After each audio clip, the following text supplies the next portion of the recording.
The best way to learn a language? Immersion, living where the language is spoken and using it every day. But if that's not in the cards for you this year, you can still learn a language the second best way, and that's with Babbel. Be a better you in 2024 with Babbel, the science-backed language learning app that actually works. Don't pay hundreds of dollars for private tutors or waste hours on apps that don't really help you speak the language. Babbel's quick 10-minute lessons are handcrafted by over 200 language experts to help you start speaking a new language in as little as 3 weeks. Babbel's designed by real people for real conversations. Babbel's tips and tools are approachable, accessible, rooted in real-life situations, and delivered with conversation-based teaching so you're ready to practice what you've learned in the real world.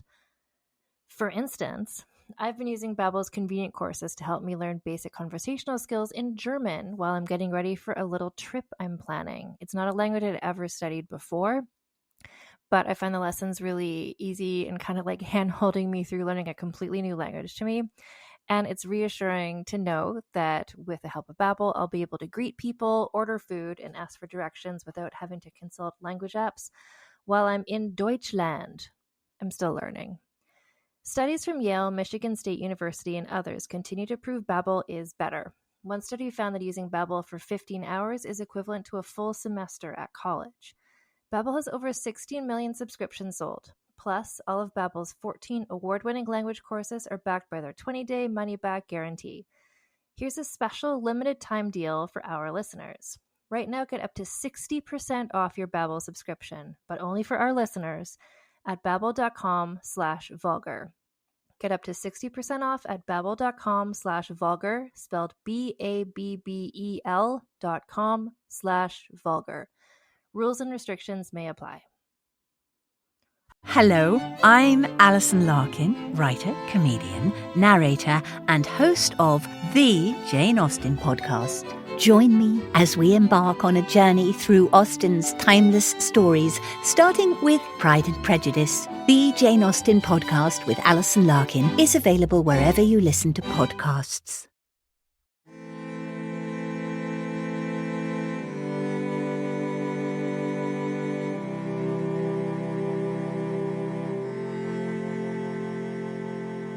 Hello and welcome to Vulgar History, a feminist women's history comedy podcast. My name is Anne Foster, and today I am delighted to share with you this interview with author Genevieve Gornichec. So Genevieve's second book is just coming out. It's just come out. This week it's come out.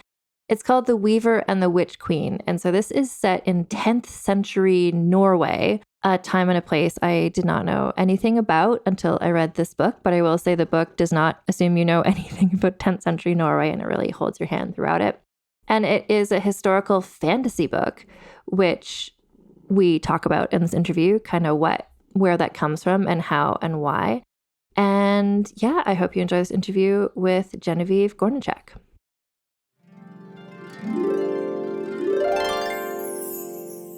So I'm joined today by Genevieve Gornichec, author of the new historical fantasy novel, The Weaver and the Witch Queen. And we're going to talk about I don't know. I think what's fantasy about it is pretty apparent. There's like magic. People are transforming themselves. But it's really, really, really based in history. And welcome, Genevieve. Thank you so much for having me. It's great to be here. So what I was thinking of for our conversation is like, we're going to get to the characters and the motivations and the magic and all of that. But first, can you just set the scene? Because before I read your book, I didn't know anything about early medieval Norway. So can you just like there's fantasy stuff that happens, but it's based on stuff that actually did occur. So can you just set the scene? Like, what on earth is happening? Like, for people like me who don't know anything, like what's going on there in this era? Okay, so the story takes place in early 10th century Norway. At the end of the 9th century, so the late 800s, Norway was made up of like petty kingdoms. There was this one king who became later known as Harald Finehair, who unified Norway into one country, kind of mimicking what Denmark had done earlier. So Denmark became a country first, and then Norway became a country in the late 9th century. By the early 10th century, this King Harald Finehair had made his sons, because he went around marrying the daughters of important men, like marrying the daughters of these petty kings, right? Basically to consolidate power for himself. He had many wives, and he had many sons with these many wives. by the time the sons were kind of old enough, they were kind of jostling for power. King Harold made them their own petty kings of like the different regions of Norway. And so around the time The Weaver and the Witch Queen takes place, King Harold has a specific son in mind, Eric Bloodaxe, who he wants to rule all of Norway after him. And Eric's brothers are not happy about this. So at the point that the story, my novel begins, really tensions are heating up in terms of like who is going to succeed King Harold. And can I ask what sorts of sources there are for this information? Because there's like, oh, well, you tell me. It's like these narrative things, right? These sagas. I'm so glad you asked. Yeah. So the main sources that I used were the medieval Icelandic family sagas, which were written in from about the 13th century on. But they're talking about events that happened during like what we would know as the Viking Age or like the settlement age in Iceland. A lot of the Icelandic sagas begin in Norway, with Norwegians fleeing to Iceland for whatever reason, usually because they didn't want to live under King Harald's rule. So the sources in themselves are problematic because they were written down hundreds of years later. So we don't know how much of what is happening in the sources like are actually like the biases of the writers who have since converted to Christianity, like since the events they're describing have happened. And unfortunately, the same is true for the Norse myths, but that's a whole other can of worms. And there are several other sources that I used too, or that I was familiar with but didn't necessarily use for the story. So like there's the Norwegian synoptics, which were written in Norway, not Iceland, as well as Snorri Sturluson's Heimskringla, which is like the sagas of the Norwegian kings. But it's not like an Icelandic saga. It was just written by an Icelander. So Heimskringla and the Icelandic sagas were mostly my main sources. Is that this is how we know about Harold and the wives and the sons and stuff? Are they sort of like a mixture, I'm imagining, of here's the actual stuff that happened, but making it into an exciting story? But it's sort of like mixture of both?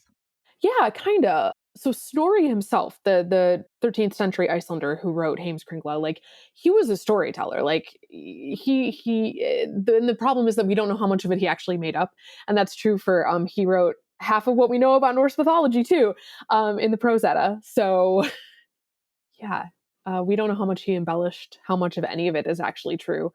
So it's more like quasi historical than actual like what is history anyway, right?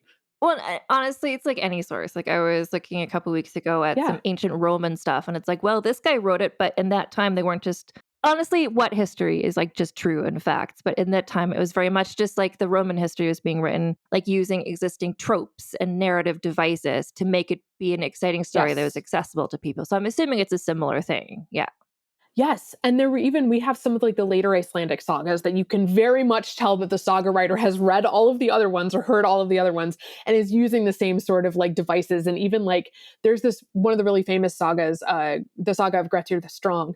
You can literally tell like he's like trying to cram as many saga cameos like in there from people from other sagas, just like, and then he met this famous guy. Everybody knows this famous guy, right? So yeah, it's good stuff. I love it. I'm such a nerd for this subject.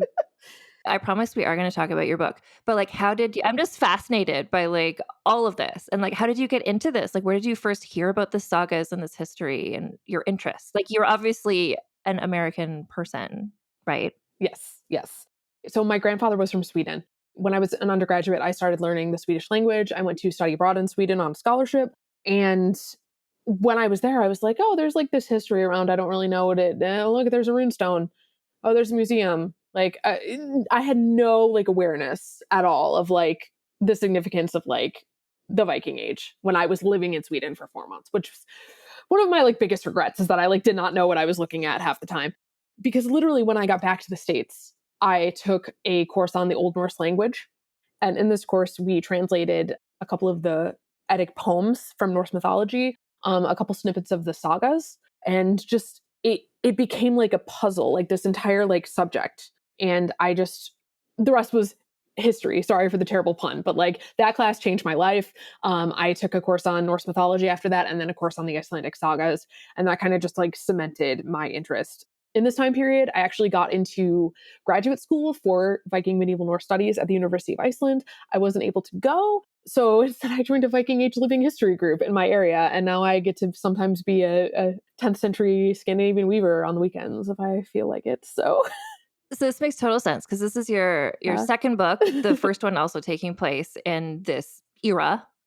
And I say era, but in the sense of like olden times Norse region, not a specific century. Yeah. Right. Yeah. The mythical past, if you will. And I actually wrote The Witch's Heart, my first novel that came out in February of 2021, which is actually the same day that Allison's novel came out, A Tip for the Hangman. We were debut day buddies. I wrote that when I was taking the course on Norse mythology too. Yeah. So I wrote that a long time ago. And so now I am, as I promised, we're going to come to your new book, The Weaver and the Witch Queen.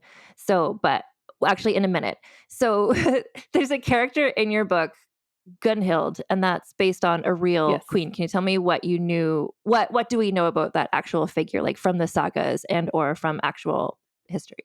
So she is known from like multiple sources, both the Icelandic and the Norwegian sources, and even I think some Danish sources that I didn't really look at because I already had decided which ones I was going to use. Because when your sources conflict with each other, you kind of have to pick and choose at a certain point. But one thing they all kind of agree on is that she was like a woman who was very powerful, and they accused her of being a witch and like using her magic to get her way.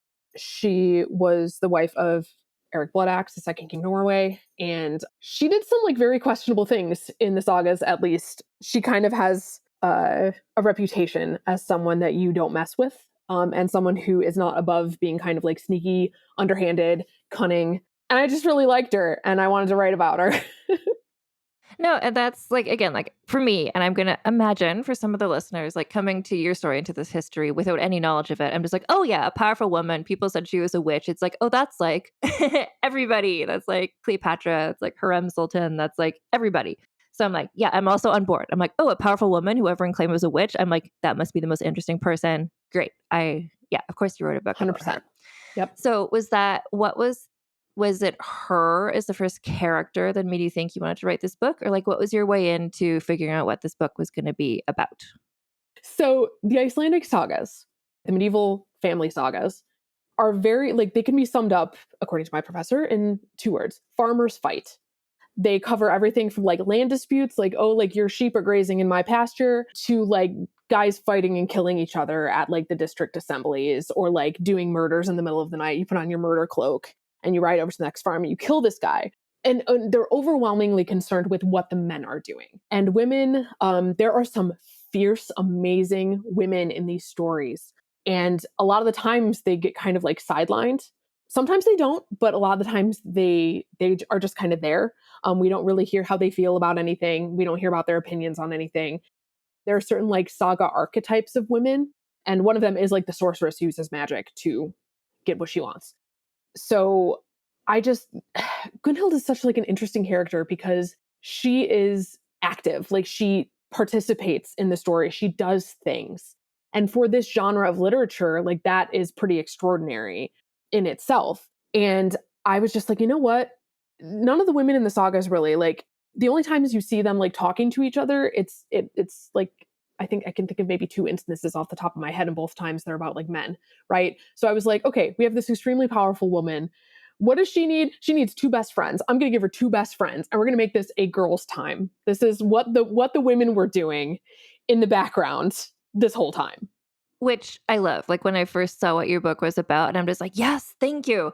Because there's not, in my experience of reading historical fiction, a lot of books about like, here's some gal pals. Like, here's some women who are friends who are supporting each other. Like, often it's just like, here's a woman and she's surrounded by men. Or like, here's the love story of the woman and the man. Or maybe sometimes the love story of the two women. But like, it's never just like, here's some friends who support each other. And I was like, that's great. I love that, just like as a concept. Thank Yeah. you. Thank you. So, and then also in your book, you talk, well, here, first talk about who the two friends are, because first off, I have to say, I know there is some crossover in my listening audience with a Sweet Valley High podcast. And when I was reading this book, I was like, oh, these two, oh, this is a real Jessica Elizabeth situation, the two friends. Because one of them is really like bold and brave. And one of them is like, oh, I just want to stay home and like be shy and quiet. So that's kind of the vibe. So can you explain the two friends? Yes. So basically, like my goal for this book was, and I could also like go on a whole tangent about this, but my whole thing was like, shield maidens are cool. Like the concept of Viking warrior women, whether or not they actually existed, is very cool, and a lot of women today find it very empowering, and that's awesome. However, comma, if you look back in history, so much of women's work has been ignored and undervalued. So I wanted to write a book about the Viking Age in which the women, the main characters, were not warriors. Like they were just regular women doing what regular women do and still having a story that was worth telling and a story that was that putting them in center stage when they've been sidelined for so long. So the way that I conceived of like Odny and Signy, who are the sisters that you mentioned, Odny is like she's kind of like the Bilbo Baggins, right? She wants to stay home. She doesn't want to go on any adventures. Like, please leave her alone. Please leave her out of your like grand plans. She just wants to be a housewife. Or does she? She thinks she's supposed to just want to be a housewife. Let's put it that way. And then her sister Signy has like these big dreams and like she wants to go off and see the world and have adventures. But she doesn't really have like any examples to follow. Like she doesn't know how to start. So she's just kind of like, okay, well, if I can't get out, I guess I'll just like try to marry a rich man and like be taken away from this small, sad farm. So yeah, we do have that. Like these two sisters are complete opposites. Actually, I just want to say another thing because I was like, sorry, I just have to tell you this.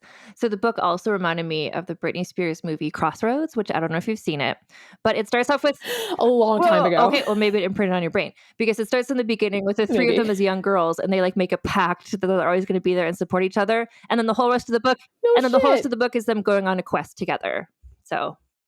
Oh my gosh. No, I like literally, I have no memory of that movie whatsoever, except that Britney Spears was in it. So that's weird. It's weird sometimes the things that you're like, wow, this came from somewhere. And I don't, now I have to rewatch that movie. No, it was funny. It was funny. I don't know. I was reading the book and I'm like, wow. So because I didn't have any sources of reference for myself for the like ancient Norway stuff. Yeah. I was like, okay, this is like Sweet Valley High meets Crossroads, but with Vikings.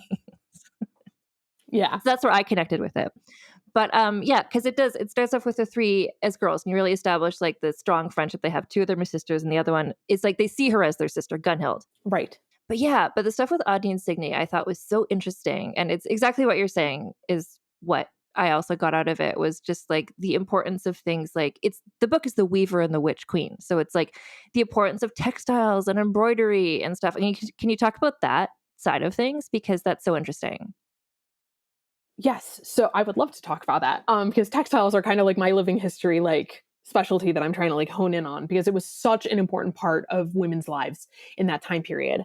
Cloth was currency.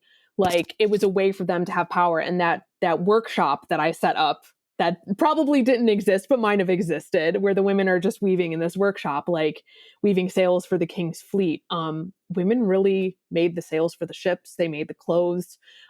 Vikings wouldn't have gotten far without women's work. And I really do believe that they didn't see it as like less valuable. Like there were gender roles, but they were different. Like, and it wasn't like, oh, she's just doing the weaving and the childcare and the cooking. It's like, well, we need to eat and we need somebody to raise our kids and we need sails for our ships and clothing. So textiles were very, very, very important. And it also, listeners can't see this, but like this is a book called The Valkyrie's Loom.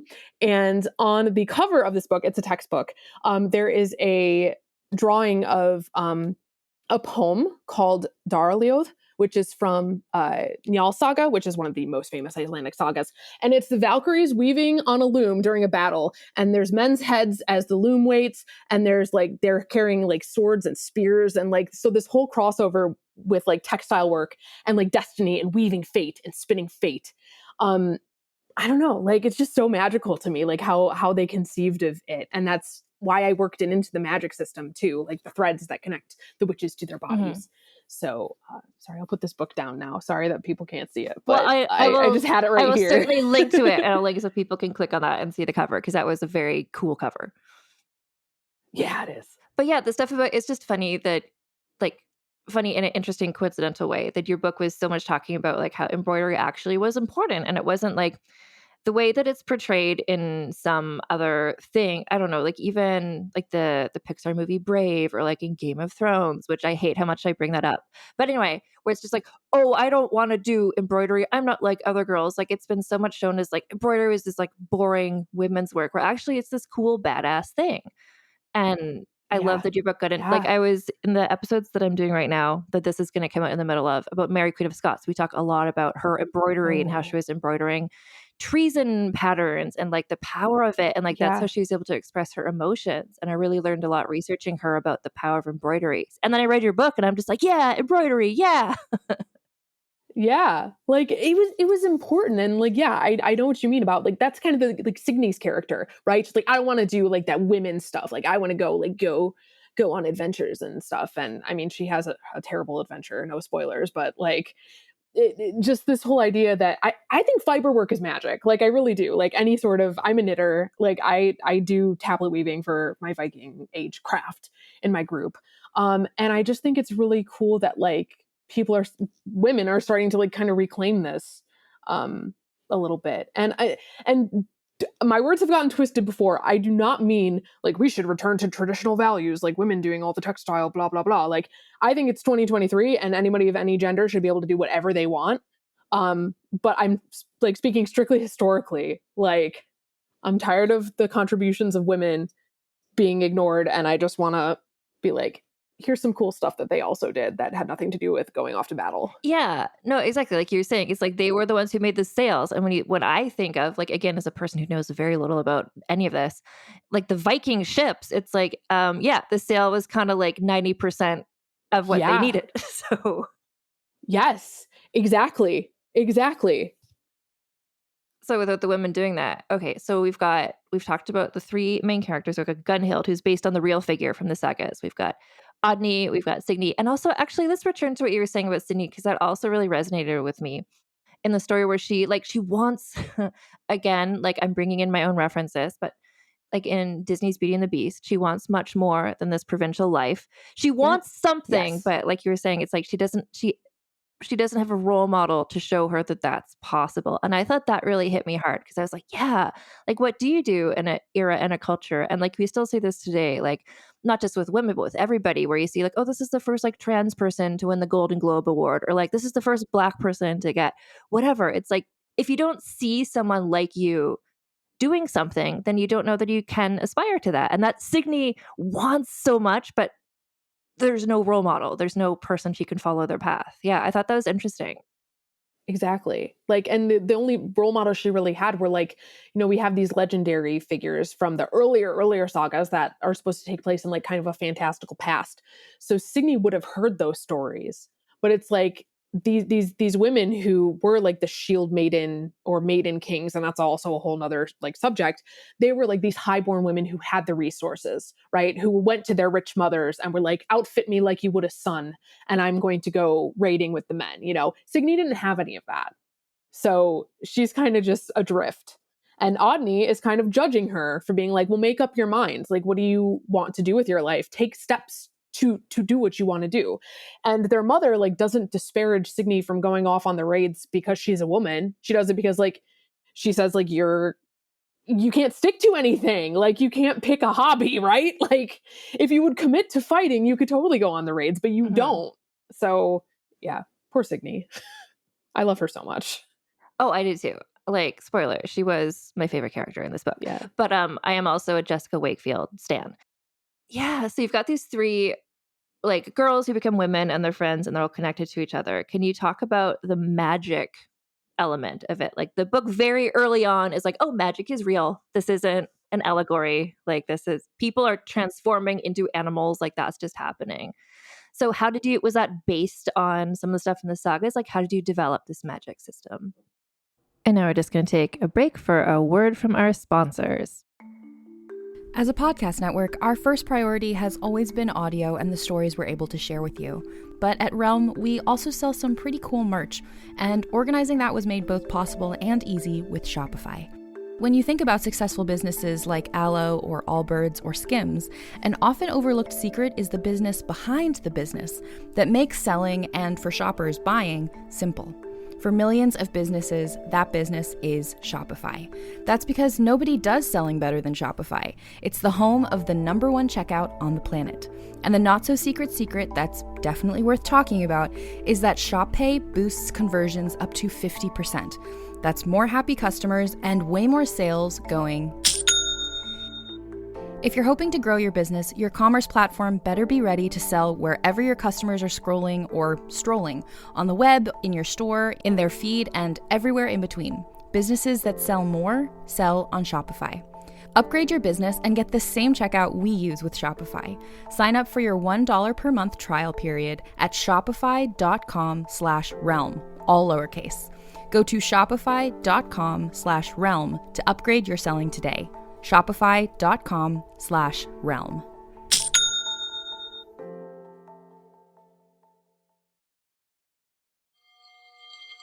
Ah, the web tore.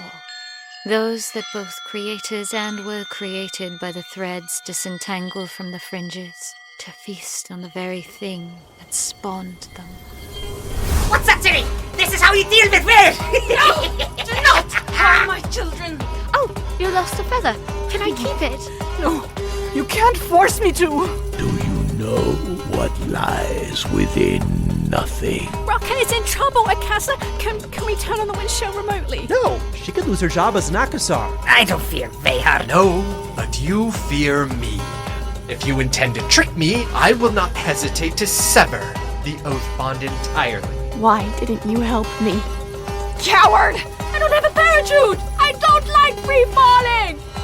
Counterbalance, a high fantasy audio drama. Season 2, coming 15th of October 2023. Learn more on trilunas.com. People often look at me with confusion when I ask them what their only one in the room story is. They think it has to be like mine, where I went to a 600-person event and discovered that I was the only Black person there. I know. Horrifying, right? Hi, I'm Laura Cathcart-Robbins, and I am the host and creator of the podcast Only One in the Room. Every week, my co-host Scott Slaughter and I invite you to join us for an hour and lose yourself in someone's only one story. This podcast is for anyone who has ever felt alone in a room full of people, which is to say that this podcast is for everyone. And we're back. Yes. So it was inspired by the sagas, because the sagas, some of them are more realistic than others.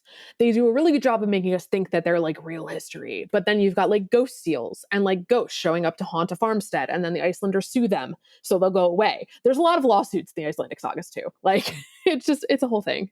They sued the ghosts. That is, I believe, Eyrbyggja saga, which like that is like one of the less realistic sagas. There's just all kinds of like ghosts and crazy stuff happening.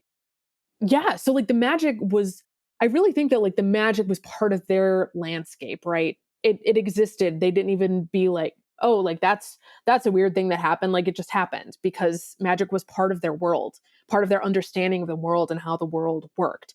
So it wasn't a very short leap to be like, yes, this is like actual magic that I am portraying in this book. You know, only some of the people can like see the threads that connect like the witches' shapes to their bodies, like other magic practitioners. So like to ordinary people, it would just look like these women are just standing around like singing and like pretending to mime spinning or whatever. But their understanding is that there is something magical happening here. Gunnhild, when she sends her mind out, it takes the form of a swallow. And that is actually also from the sagas, from Egil Saga, which is the saga where she is like the lifelong antagonist of the title character, who himself antagonizes everybody else. But yeah, she appears as a swallow in that one. We think, conjecture, but I say it's true. So exactly. So when you were developing the magic for this, it wasn't like somebody who's inventing their own whole world with a magic system. You're just kind of being like, kind of what was going on, and let's just like bump that up to be actual magic. Yes, exactly. Yep. And then something else I wanted to talk to you about, and you mentioned like, without getting into spoilers, but you mentioned this in I think the afterword of the book, but there is a queer element to the story as well. In terms of, I don't know, I don't want to reveal who the character is necessarily, but can you talk about your inclusion of that character and how that is portrayed and your choice to put that in the book? So that was something very important to me because, one, the representation factor. I believe representation is very, very important. And there really is like a groundwork in the sagas for, you know, like there being queer and transgender characters, right? So we have at least two of the like Maiden Kings sagas that I mentioned earlier, where like when this maiden princess, whatever, goes to ask to be outfitted like a man and go raiding, like she actually takes he, him pronouns and a man's name and goes out raiding. in both instances with these characters, they do return and take back their female name and pronouns. But like, that's really interesting, right? Like, you don't see that in a lot of like fiction from this time period, or writings from this time period, I should say. There's also, you might have heard about the Birka warrior, this grave that was long thought to be a man's grave because of all the rich grave goods at Birka in Sweden. Some years ago, tests were performed on the bones, and the bones were revealed to be belonging to someone who was assigned female at birth, or osteologically female, biologically female. And so everybody's like, oh, this is proof that women were warriors. And you have some scholars saying, well, we don't know that for sure. We don't know how this person identified, right?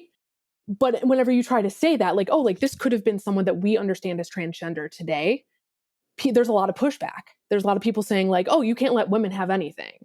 Well, like, you gotta like think about, like, we can't just put people in these boxes like we do today, right? Like, history, especially a time period that we have so few like written sources by the people in that time period writing about themselves, like, it's just so hard to say like definitively, like, yes, this was a woman warrior, right? Because there's so many other like factors that could have fed into that. And so like, that was one of my frustrations, especially like being someone doing living history, where like, I've had patrons at festivals come up be like, where are all the warrior women? It's like, we're not all Lagertha from Vikings, dude. Like, yeah. So that was really important to me to be like, hey, like, guess what? Like, queer people, LGBTQIA plus people, like, we've always been here. And just because like we've been omitted from history doesn't mean that we're not there at all. Does that make sense? I'm sorry, that was a really long soapbox. And yeah, I was trying to like word that very carefully. No, that was good. I love how much soapbox talking we're having in this episode. But yeah, I thought that's such an interesting thing, because I have heard about that, the like Viking bones, and then it's like, oh my God, it was a woman. And then that was like we were talking about, like, if you don't see someone doing what you want, like, you want to find that role model. And so to some women, they're like, oh my God, women warriors, that's so cool. But I love what you're saying, where it's like, but also to like transgender or non-binary people being like, oh, like a person who had this physiology and lived in this other way. That's a role model. Exactly. And I think that that is why like figures like Loki are so important to people today. We don't have really any evidence that Loki was actually like worshipped back in the Viking Age, but Loki sure as heck is worshipped today, and by many, many like queer people who are heathens. Like, Loki is their patron, and Loki is very important to them. And so I think that that is amazing. Like, it's just so interesting, like what we pull from history and be like, this is significant to me, so I'm going to run with it. Like, this is going to be my thing. No, and I think that's beautiful. I had an episode that just came out a bit ago at the time that you're hearing this, but where I was interviewing Angela Saini, who wrote a nonfiction book called The Patriarchs, it's basically the history of patriarchal culture. And she's kind of myth busting that sort of way, like, that I kind of assumed that the world worked, where it's like everything was super patriarchal, and only now, starting in the 20th century, women are starting to get rights, where it's like, no, cultures were different and weird and interesting and inconsistent. And the way that gender was seen was all different in all different places. And your book really shows that in a really interesting way. And everything you're saying right now about these sagas, where it's like, yeah, this person, she went off and fought, then became he, and then was a warrior, and everyone accepted. Like, I don't know. There is this kind of like, because you said the sagas were written hundreds of years later by people once it was like a Christian region. So there's that lens on it. But if we look at it to imagine like, well, what does this show? What was the story before that lens was there? Like, it's showing a society where gender was perhaps sounds like more fluid. And for us to take our own thoughts now being like, you have to be either cis or trans, or you have to be like a woman or a man. And for them, they're just kind of like, okay, this is a fighter. Cool. Like, your name is like Eric, great, join the army. Like, and your book, I want to let the listeners know also, like, that's the vibe in the book. It's not like when the like transgender type character identity comes up, everyone's like, oh, okay. It's not like, what? Like, everyone's just like, oh yeah, got it. Yeah, that happens sometimes. Okay, move it. Like, no one, so it's not. And I like the portrayal of a society where everyone's like, oh, okay, got it. Yeah. Because there was societies like that. Like, why do we have to imagine that it was this fraught thing, Right. And at least in the Viking Age, like, it was very hypermasculine, very patriarchal from what we can gather from our sources. And there is some danger for this character too. It's not like everybody just accepts him, right? Like, there are people who challenge him. And that actually was like at the suggestion of one of my sensitivity readers, because I had two sensitivity readers for this character. Like completely opposite feedback. So I tried to like work in both things, because you know what? Like marginalized people aren't a monolith. So that's why I had 2 readers instead of 1, just to try to cover all my bases as much as I could. Oh, but yes. It's not like everyone in the book is like, oh, great. Okay, that's who you are. But some characters are, and this person's life is not defined by this. Right, exactly. I don't know. Sometimes when I read historical fiction, I go to the back and I read the author's like notes first. So I can just be kind of like, what's going to happen in this book? So like I knew that was coming, but I forgot which character it was. So I was reading the book and I'm just like, there's going to be this queer character. And I'm like, but who is it? And I didn't until like, I'm like, oh, that character. Okay. But yeah, I thought like whatever is like, as a reader who doesn't know about this saga, like it all just kind of built this culture to me that I ended it understanding your understanding of what this world is like. So well done. Thank you. Thank you so much. That was kind of like my goal, right? Just to be like, hey, like you've seen History Channel's Vikings, but have you like seen a version of the Viking world that was maybe closer to what it might have actually been like? Because I'm relying on the source material that, again, in itself is problematic, but like, and also there's magic. Yeah. Like all of this stuff is happening. Another thing that I like really wanted to play around with in the book, not play around with, but like address, is the way in which like these patriarchal norms that keep the men in power also hurt the men. Like Eric Bloodaxe himself, like, is a really good example of this. Like, that's something that he really struggles with. Am I supposed to be like the man that my father made me, or am I allowed to have feelings? Like, so yeah, just what it means to be a man in a hypermasculine society, and like you have status, but do you have freedom? Is the status and the rules, like the honor code, more constraining? Because the women could get around that. Women aren't part of the legal system. They don't have to like uphold the honor code. They do it on behalf of like their male relatives, but like the men are just as constrained, you know, in their own way, even though they are, by all accounts, like the ones who are controlling everything. If that makes any sense at all. No, it does. It does. And that's definitely for the listeners, when you read this book, like I think you'll see that as well, that all of the characters, like it is, since I read this book and I had the interview with Angela Steiny, I'm just like, there's different kinds of patriarchal societies. And this is one in which women did have the right to divorce. Like it's not, yes. Like when I historically have thought of like, oh, a patriarchal society, I picture it all being a monolith where it's just like, I don't know, like one of the worst ones is like ancient, like Athens, I think, where it's just like women couldn't do anything. They couldn't leave the house. They had no whatever. But it's like, no, this is, like you said, it's a patriarchal culture, and women were really important and their contributions were valued. And so just kind of that nuance is interesting.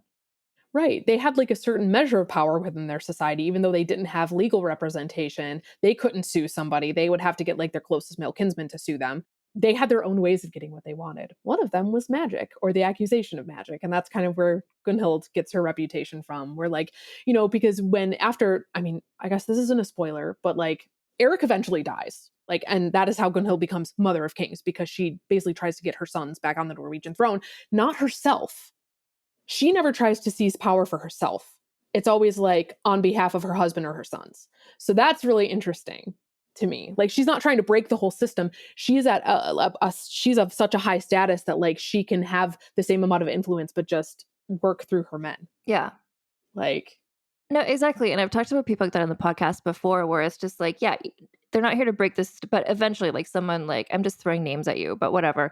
But like Agrippina in ancient Roman times, it's like, she was never the empress, but she was the power behind like 3 different emperors. Yes. Yeah. She didn't have to be emperor in name to be like the most powerful human being in town. Yes. Yes. Which is also interesting. Like when we're looking at these sort of like, if you look at a list of like, well, here's who all the Roman emperors were and their names. Or if you look at like, here's the kings of Norway. It's like, but like who influenced them? Like, and that's arguably as important. And that name's not on those scrolls. Yes. I hope everyone is coming to this conversation is like excited about this as you are about your book. I love how excited you are into this whole era and this whole thing. Like, and I love that you're bringing that passion into these like really interesting novels. Like, did you ever think that your route was going to be like writing a nonfiction book? Like, here's why did you go to fiction rather than nonfiction with all of your knowledge and your schooling? I've just always been a fiction writer, like ever since, I mean, I cut my teeth on fanfiction.net, just like most writers of my age in the early aughts. So I always knew that fiction was the way that I wanted to go, but I still also had to do a ton of research and try to fit my story within the parameters of this universe and having to decide which parameters I was going to stretch or ignore. I don't think I could do a nonfiction book. But I have plenty on my shelf that I refer to when writing my own. So yeah. No, it's interesting. I've talked to so many authors this year on the podcast, and it's interesting. I'm just always curious, like, which people go to fiction, which people go to nonfiction. And I think there's something about nonfiction or about fiction is just like as a storytelling device. Like when you're writing a nonfiction, you have to like cite every fact and you don't have that freedom to imagine, like, well, how did they get from point A to point B? So, and which like nonfiction writers are able to sort of be like, maybe this or maybe this. But in fiction, you have kind of the freedom to tell the story kind of like it was in the sagas, to be like, well, these things happened. But what about if I involve this? What if she had two best friends? What if this was happening? So it's like a way of marrying, like, especially books like yours, which is interesting because there's also like literal magic, but it really marries the history with the fiction in a way that feels like I felt like I'm like, okay, yeah, I get it. I'm like there. I'm in this world in a way that a nonfiction book probably wouldn't have gotten me to feel like so in a time and place. And that's part of because you're looking at the women and their work and filling out the world instead of just being like the farmers suing each other or whatever. Yes. Yeah. And I'm definitely like a character writer too. Like I connect with the characters and like they're the vehicle that I use to move through the story. And that's why I am what the kids call a pantser. I do not know really what is going to happen or where the characters are going to take the story when I sit down and write it. Like even writing something historical, right? Like I had like a whole outline that I just kind of like went, okay, I guess they're just doing whatever they want. It's fine. It's fine. No, it's fine, but also I love the magic of that, right? Of like a story just taking on a life of its own and where it goes. And then, you know, things like Britney Spears Crossroads is like in the back of your brain somewhere. And then you're like, what if I have a prologue where they're young girls making a pact? Like Yeah. I really gotta watch that movie now. No, I don't remember super a lot about the movie, but I do remember that the opening was the girls making the pact. And I'm like, oh, okay. That's what she's doing. She's doing some Crossroads. Anyway, sorry, I don't mean to keep talking about Crossroads. So your book is coming out when this podcast comes out. This episode is going to air like the week that your book is published. So I'm sure you have events and things. So how can people keep track of where you are and how they can come see you and hear you talking? I am most active on Instagram at Jen Gornichec. That's Jen with a G. And I just made a threads through Instagram. So, you know, that's a thing. We'll see how that goes. I also have Twitter and Facebook, same handle, but I don't really update them. Instagram's my happy place. So that's where I spend the most time. And I have like my event schedule like pinned in my bio. So, because I'm doing quite a lot this summer. Yeah. Are you going to be doing like in person, online, like a mixture of both kinds of things, or what's on your schedule? Mostly in person, which is amazing considering for debut, understandably, there was nothing going on in person. So yeah, I'm going to be hitting a couple bookstores back in Iowa, one in Wisconsin. Before that, I'm going to San Diego Comic Con, which like I still like can't believe. I feel like I'm just going to be sitting in my panel and I'm just going to be like, this isn't real. This isn't happening. And then after that, I'm going to Norway. You're going to Norway. Like, are you doing an event in Norway, like about your book? Oh You're no, just traveling? just and researching. I went last summer too, when I was like wrapping up Weaver, like the finishing up. I was like, okay, there's this metal festival happening. They're having academic lectures. Like, I'm in. So I'm just curious, what's the topic for your Comic-Con panel? It is a writing craft panel. I think it's called the best writing advice I ever got. That's super cool. No, and that's also so exciting. Well, I mean, it's exciting in general that you're doing all these events, but also after your first book came out in this very weird time where there were opportunities to doing the online events. I was delighted in that era as a person who lives far away from where all the in-person events are, like how much stuff I could attend. That was really fun. So I think for people like me, that was good. But I think for you to get a new experience of like in-person events will be really... Yeah. Right. Yeah. And I would love to do both too, because I'm a homebody. Like I don't like going out and doing things for the most part. I just want to sit here and like knit with my cats. Like that's that's my happy place. So like See, you're like an Odney type person. Yeah. Yeah. yeah. And you know, and that is like you said, like virtual like makes things more accessible, not just for people who live out far away from everything, but also people who are like physically unable to leave their homes. So I think virtual hopefully will be here to stay, and I hope to do more virtual stuff just to have that accessibility and reach out to, you know, more people. Yeah. So I feel you on Yeah. that. Well, I mean, it's funny because we're talking now, but this is coming out when the book comes out. So like best of luck with your book launch and your events and Thank everything. you. I'm sure is it exciting to know that people are going to like read your book soon and get to see what people think about it and what they take from it after it's been living in your head for so long? It is pretty terrifying though. Yeah. Yo, terrifying. Yes, it is. It's terrifying. Yeah, because I mean, with Witch's Heart, I had no idea what to expect, and with Weaver, I still don't know what to expect, but I know more of what to expect. So it's very much like, yeah, it's been in my head for so long, and I don't actually know if it's any good. So like, we'll see. Yeah, yeah. No, I can imagine. But for me, a person like at first I was just like, oh my gosh. Like I felt, I'm gonna not lie. I was daunted. I was just like, okay, what is this era? Who are these people? Ancient Norway. I don't know anything. But then it's like the book doesn't rely on anyone knowing anything going into it. It's just like any other book. You learn it's very character driven. You're like, here's the world. You explain things as you need to know them. It was not. Other listeners, don't be afraid if you don't know about the sagas. That's really what I tried to do, like to make this stuff accessible, both in The Witch's Heart and The Weaver and the Witch Queen. Like I really tried to make it for like anybody to pick up and just be able to like understand what's going on. I'm neurodivergent, and I have a really hard time with some epic fantasy and some like really high concept sci-fi stuff. Like if I can't visualize what's going on and I don't know what's happening, like I'm not going to finish the book.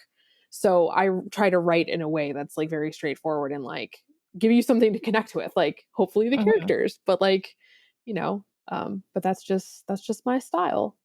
Even the names, like for me, like I don't read a lot of fantasy, or when the names all look the same as each other or they're all confusing, and the names in yours are all I'm like, God, even Odney and Signy being sisters, I'm like, right, I'll remember their sisters because the names both end with Y. Like it was all just like, yeah. Yes. Yes. And there were so many characters. Like, okay, so pick up any given Icelandic saga, and there's going to be like dozens of characters who the first element of their name is Thor something. I can name you like 24 names that start with Thor, like just off the top of my head. Right. So like, for the characters that weren't historical, I was very deliberate in choosing the names to try to like differentiate them from one another. Because like I even omitted some of the characters that were like in the saga because they either had the same names as somebody else or like had very similar names to somebody else. So like, yes, this was all very deliberate to be like, please don't be scared. Like I know the names are weird, but I promise there are people in Iceland who have those names and who don't think they're weird. So please enjoy. No, thank you. Thank you for saying that, because that was at first I'm just like, oh my gosh, everyone's gonna have these long names. I'm gonna confuse them with each other. I did not at all. So they all start, I don't know, things like this that I just noticed because I don't know. I'm glad. And there is an appendix. Yes. As well, if people get lost or something. There's exactly. an appendix. For like, who is this and who is this? Thank you so much for taking the time to talk with me on this podcast about this book. I think it really vibes with what we've been talking about this season in so many ways, just like the embroidery stuff and just like the women, you know, like in history being important, even if they weren't warriors. Like it's just like that's so much of what I've been talking about. And so like this book, I think, slides in perfectly into this season. That's awesome. Thank you so much for having me on. This has been great. Yeah, thank you so much. And good luck with the book launch and everything that entails. Thank you. Thank you so much.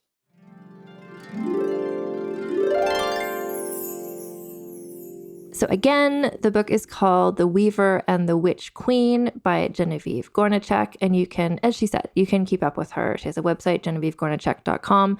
If you don't know how to spell that, just look in the show notes of this podcast because there'll be a little link there.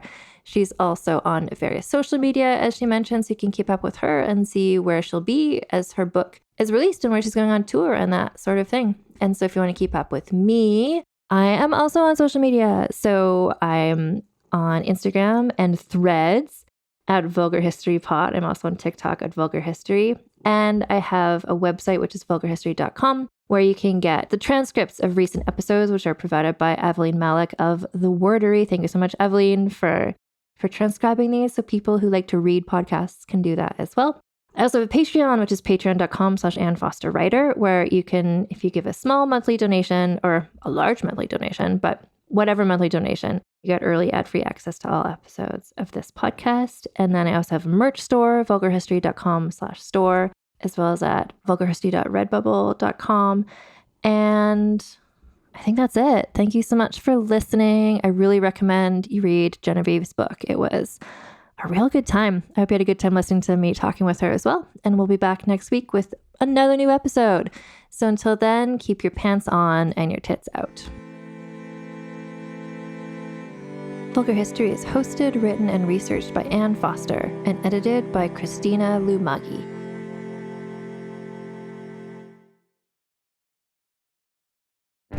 Welcome to the small town of Chinook, where faith runs deep and secrets run deeper. In this new thriller, religion and crime collide when a gruesome murder rocks the isolated Montana community. Everyone is quick to point their fingers at a drug-addicted teenager, but local deputy Ruth Vogel isn't convinced. She suspects connections to a powerful religious group. Enter federal agent V.B. Laureau, who has been investigating a local church for possible criminal activity. The pair form an unlikely partnership to catch the killer, unearthing secrets that leave Ruth torn between her duty to the law, her religious convictions, and her very own family. But something more sinister than murder is afoot, and someone is watching Ruth. Chinook, starring Kelly Marie Tran and Sanaa Lathan. Listen to Chinook wherever you get your podcasts. Hi, I'm Jennifer, a founder of the Go Kid Go network. At Go Kid Go, putting kids first is at the heart of every show that we produce. That's why we're so excited to introduce a brand new show to our network called The Search for the Silver Lining, a fantasy adventure series about a spirited young girl named Isla who time travels to the mythical land of Camelot. Look for The Search for the Silver Lining on Spotify, Apple, or wherever you get your podcasts.